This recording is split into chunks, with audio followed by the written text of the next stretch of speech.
The second step would be to start the middle period, which is the beginning of what is called the Judean start, which is it's not an English word, which means the Jewish state.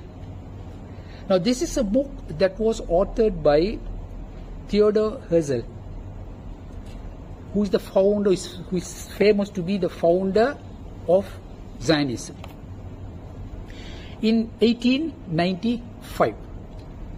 In 1897, he had the first World Zionist Congress in Basel, Switzerland. Incidentally, even from Switzerland, during the period that I told you, there were Jews who were expelled, even from Switzerland. But in 1897, the first Zionist Congress was held in Basel, Switzerland. The idea was to establish a Jewish state. Now, the Jews at that time were so powerful that Theodor Herzl and those involved with Zionism even negotiated with the Ottoman ruler who was ruling Palestine to settle the debts of the Ottoman Empire to the Europeans. To settle the debts of the Ottoman Empire to the Europeans in return for land in Palestine. Now you can imagine how rich the Jews were at that time, for them to settle the debts of an empire. But then the Ottoman ruler, he refused.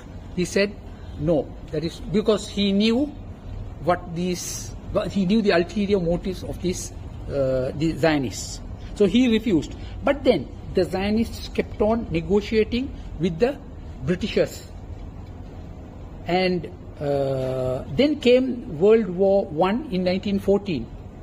And with the advent of World War I, the Britishers required military assistance because it was a world war. They created a Jewish mounted regiment. And the Jews agreed to serve the British military in return for land. Now this is how these negotiations took place, and which are not very known, or not many people are aware of.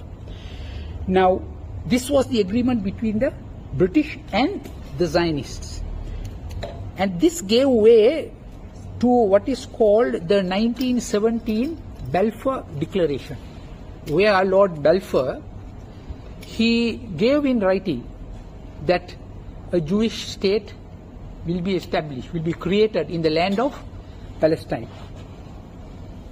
Before 1917 also something interesting took place.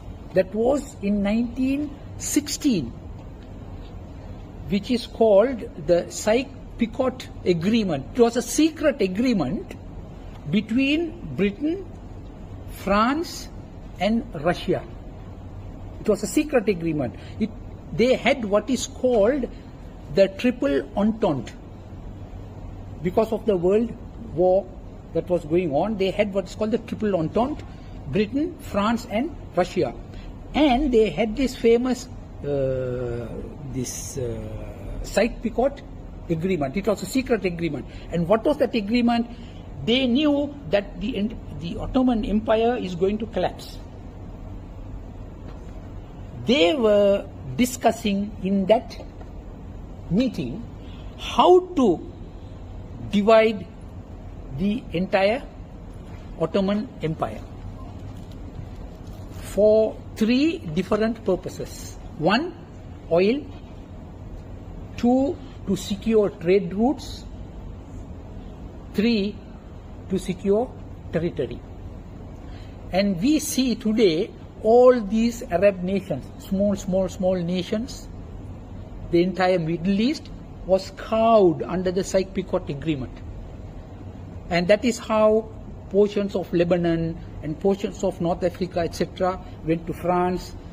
Palestine was under the League of Nations, 1922, was mandated to the British.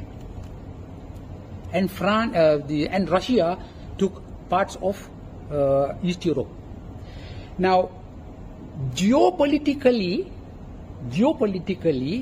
if one studies the history of the Ottoman Empire and its collapse, which is a different subject, then one could also refer to the Zionist plus other vested interests which were interested in the collapse of the Ottoman Empire, because it was a caliphate and it was ruling major portions of the world. So this is a totally different subject to discuss. But this was also part of it. This was also part of it for the Sykes-Picot Agreement. And unfortunately or fortunately, the Ottoman Empire sided with the Germans during the First World War, and they lost. And obviously the Ottomans also lost, and all the lands which were under the Ottoman rule were siphoned off under the Triple Entente Sykes-Picot Agreement. Now, that is how they fragmented the entire Middle East. And with that fragmentation, what happens is the unity of the Muslims as an empire also weakened. And how they fragmented it is also important.